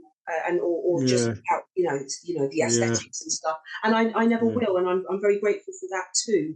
the old-fashioned values of looking classic and less is more. And if you have a good heart and a lovely personality, I just think that you'll always be beautiful. And beauty is in the eye of the beholder. There's always somebody. I say that. That's my line. You must have heard me say that. You've taken that from me. It's true. It's true. When you see that attraction, because attraction is more than just the physical. It's how you just know both of you are just made for each other. And sometimes people even look like each other. They're made for each other. I have a friend called Peter, and he suddenly found someone. It was so long for him, bless his heart. And he used to be real grumpy because he just needed a woman in his life. And finally he gets one. And honestly, she's like the female version of him. She looks exactly like him. You think they were brother and sister. It's uncanny. That's what you call that love they were meant to meet each other. Perfect for one another. And I think it's a wonderful thing if you're able to have that feeling, because it's all the emotions all in one that a human being could feel, but on the best high that you could have. Is when you find true love. I like that. Margot, can you, and I think this we could, but I'll have an input in this as well, you know, what would you say is the importance of breaking stigma in surrounding abuse and speaking up about these experiences? I say that because I feel that, unlike yourself, there are a majority of people today, in today's society, that struggle. They really struggle with speaking up and talking about things that they are going through personally, whether it's physical abuse, emotional abuse, domestic abuse, or whatever form of abuse. They are trapped. Is this that one, that question where it's like, what's the misconception that people have? Is it that one? Yeah. Because I wrote some things down with that one, because since the dawn of time for humans, women have been told you've got to act a certain way. And then guys have been told they've got to act a certain way. Just that alone means that straight away you're infringing on the laws of nature of how a human's supposed to just figure it out for themselves. You're interrupting shit. Leave it alone. And one of the misconceptions I had here, this is the one for men, that the idea that men, boys, are taught to be to conceal, hide, control, lie about their feelings, not show their feelings, manipulate their feelings. So when dealing with women, the first thing that you're supposed to teach a girl, if you like her, is to be horrible, to be nasty. Because straight away you're confusing the child. You're going against the grain. Yeah, because when a young boy, what you teach a young boy is when he sees a girl he likes, he goes up and he's tentative. And like with anyone, first foremost, boy or girl, politeness. That, straight away. And this is what a guy should be taught. Will you be tentative? And if you're tentative, a real lady will act in a certain way. She'll be, oh, thank you, and she will be grateful, because that's what a man wants. He wants to know he's got a lady that's grateful for everything he does and how he treats her, and rightfully so. So what you've got here is just basic frigging respect. Yeah. Thank you for being so lovely. And vice versa, and liking the attributes that each are showing off now. Like the male hormones are flowing and hers are flowing, and so you don't put it into a boy's head to turn him around and say, right, the minute you like her, you'll be horrible. No, things you like, you treat well. So you're telling this child now to everything that he likes or has a passion for, he should just ruin it. That's wrong. Yeah. Because you're setting a seed of absolute, that's just reversed. That just makes no sense. So something that you want to gravitate towards, that you have a fancy for, that you like, you're going to be horrible to it. Yeah, and you start that with another human being. Wow. So immediately you're saying, be bad to each other.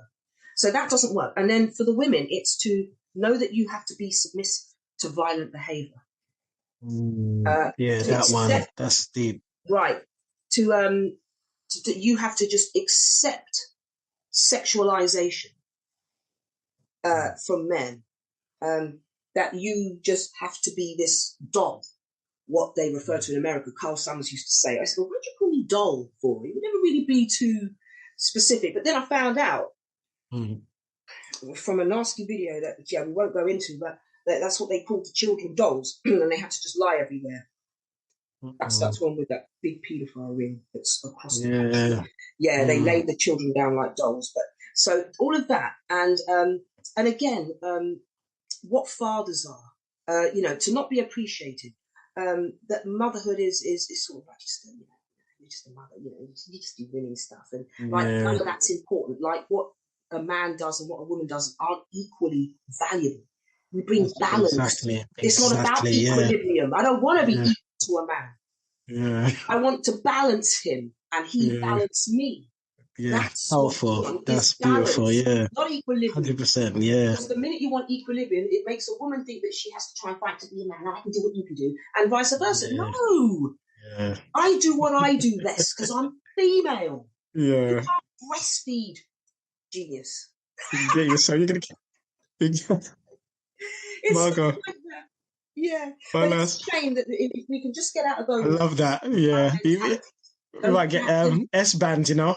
Yeah, after that statement, they're backward mentalities. So we want to start changing that. And really, what I want to ask people is, don't let society bring your children up or influence what you're saying. You tell your kids, what's your ethos in your family? What you do. You say to your son, this is what you do if you really, really like something. And then throughout his life, everything he will love and respect things. And he will know discernment and he will know barriers because he will know, listen, I'm a good, decent person. And my dad taught me all the proper morals. You don't get to treat me like that because I have self-value. I'm going to do this, and this. Do it the right way. And it also makes sense as well. You don't want to be spiteful to the things that you say you love. Yeah, it's true. It doesn't make any sense to put that into a child's mind. Yeah. And to tell a woman that if you love a man, you'll let him treat you how any way he likes. That's not right. Showing a man love. Because you only ruin it for a man. If we said to our children, go on, tell her this and tell her that, another parent would go mad. Because why would you want to set that seed? And yet, here we are doing it. But if I said to someone, go and do that now, you'd go, don't be daft. Well, absolutely, that's my point. Don't be daft. Why would you do that? Yeah. Why would you do that? Because what you do then is we don't set our kids up to not have the skills to manage themselves. So if you tell your son to be this, he's not going to be able to help himself. So it works both ways. He's going to go and be abusive, but he's going to be a punk living in a dirt place because he doesn't know how to look after himself. So you can't hurt someone else without fucking yourself over either. You see? So this is why I say it doesn't do men or women any favors to encourage those behaviors. So as much as it's bad for anyone to be in an abusive relationship, so if you take it from the woman's point of view, just lastly, if she says, he just needs to, and I just let him, you ain't helping him. Yeah, 100%. See, so we encourage men to continue to be like that, then they'll raise their boys like that because the women are saying, it's okay. Carries on through the generations, so that cycle never breaks. No, she don't care. I bought her this the other day and I bought her that the other day. Oh, she's not happy. Yeah, you're encouraging women to be selfish and spoiled. So we're not doing ourselves any favors. We actually encourage to be treated in those ways, and then we get stuck in these abusive relationships, situationships. People find it difficult to even get on in the basic of terms, and people can't get on in work. How do you expect to get on in a deeply connected relationship? You cannot be in control of yourself and confidently about yourself. Then you cannot be around people. But then what do people do? They want, and they think afterwards they don't care, and they get themselves into all sorts of shit. Thank you, Marvel. But that's Marvel. I love that. My last two questions, and then we're gonna wrap up. These last two are very important because I feel that this is a massive deal breaker. How can we educate and raise awareness amongst the younger generation to prevent the cycle of emotional and physical abuse from continuing? Because like you mentioned earlier, there's this generational thing. If we don't stop it, it continues for the next generation, that generation, and it's never ending. We need to break that cycle. And, what would you say? Because obviously I want to add in, some of my thoughts as well. What would you say we can do to prevent this cycle of emotional and physical abuse from continuing? Because it's a big thing. It's happening every day. I'll make it short. It's going to sound cliche, but only because it's said and it's never done. When you get to a certain age, it's beyond the point of being able to get that in as a habit. So again, you've got to start from young. So that has to be in the house. And so lucky for me, I'll use my son as an example. So Ayrton with my two grandsons and his missus, they don't just let school and nursery bring them up. They have their own rules and things in the house as well. Beautiful, powerful, powerful. Yes. So they can learn things. It's not just about nursery and school. So it's in them at an early age. And my granddaughter, again, schools need to work on this more, giving certificates for being compassionate and kind in class. Let's encourage that, more of that. And then on top of that, what we need is classes where children are allowed to be left to be free. So they're going to run out in the gardens, right? We're going to take them somewhere and let them run out and just be with nature, because that is their senses start to just work. It's beautiful to see. And then what we want to do is we want them to have these lovely settings where when they get a bit older, not when they're too young, it's too complicated, but when they get to someone like my granddaughter's age, it's like 6, she understands, classes in emotional intuition, where we learn about each emotion. So we talk about anger, talk about happiness, we talk about sadness, and where and what circumstances we'd expect to find that in, and what makes people cry, what makes people happy, and identify those behaviors with that accordingly. So allowing children to have emotional intuition classes all the way through. Yes, I like that. Classes, yes. Because then they have an idea of how they are before they've even hit puberty. Yeah. See? So by the time they're 12, 13, they can, yes, their hormones will be going all over the place, but they won't be making maybe some silly choices, like pregnant and 16. They might just be so in control of their behavior and these emotions that are going to come rushing at them, that they are going to deal with it soundly. We have to understand that you can have all of this tech and all of these other things that we can study, but there is no higher intelligence than emotional intelligence. It is the highest form of intelligence. It covers everything. If you have that, along with all the other things that we do as human beings, like building, and we can create so many wonderful things, but we lack emotional intuition, so it's all for nothing. Because we make such a hash of it. You imagine if we had the firm stance of emotional intuition, knowing how to handle ourselves, knowing how to interact with other people, being resourceful in how we are as humans, coming together as a collective, but also knowing the power of individuality, knowing the power of both and when to use both.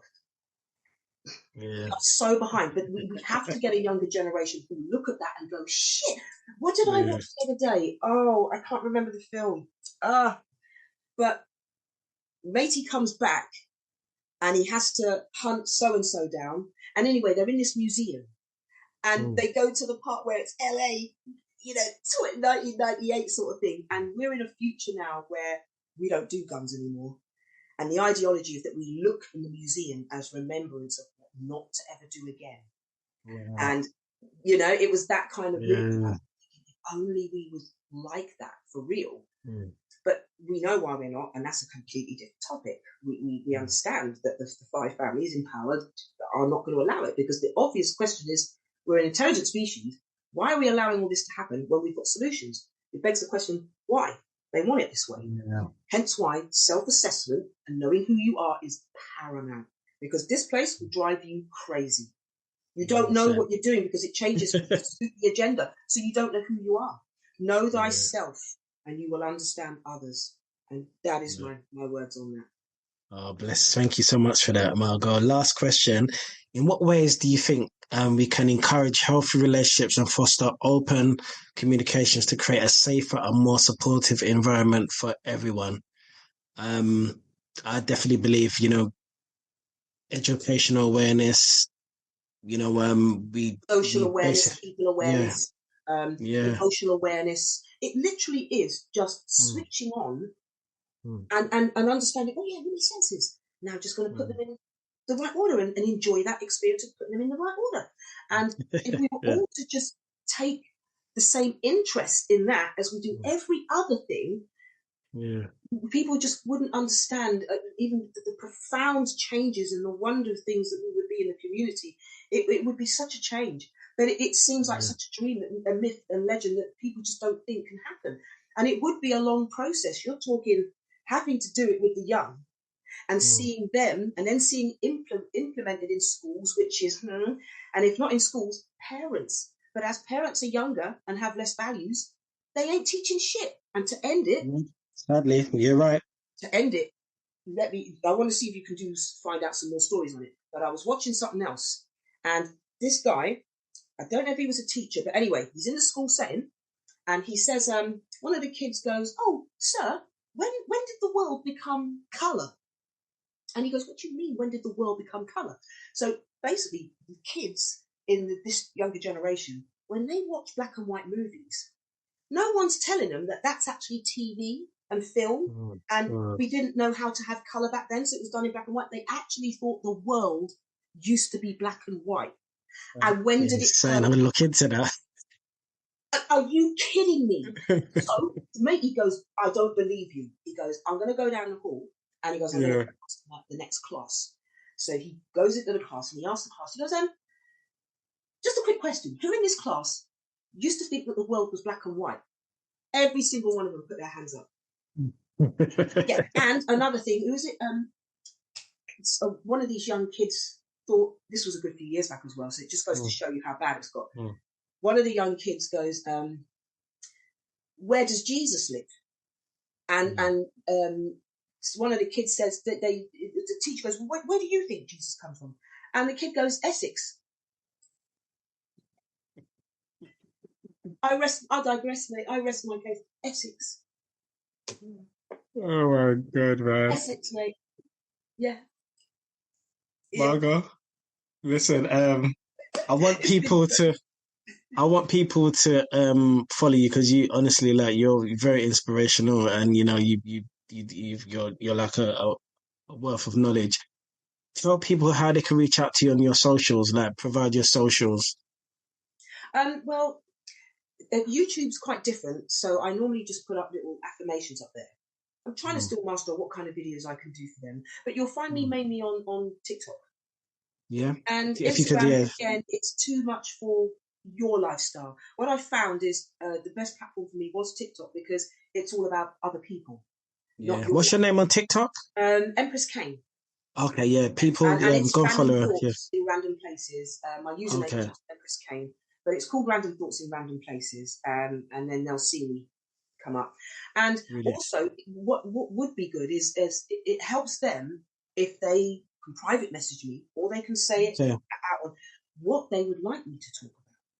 Okay, brilliant. Okay, right, that's because I talk just from my own experiences, and then I try to imagine what I can think of all the other things other people experience. But there's nothing better when someone says, "Well, I'm actually going through this. Could you tell me a little bit about that?" Because a lot of people have done that with me on TikTok, and I get a lot of comments. I'm going to take you up on that. I'm going to think of a few. I'm going to take you up on that. Then it helps me understand what more I can do. Yeah. Because then I know I'm talking stuff that I know people want to hear. Because I say to them at the end, if you find my content valuable, insightful, and handy, like and follow. Because that's all I mean to do, is put up stuff that will be useful. If it's what's that one in that thingy? See a need, fill a need. So I'm talking about stuff I know people are going to need very soon. Brilliant. No, thank you for that, Margot. So I thank you for having me, man.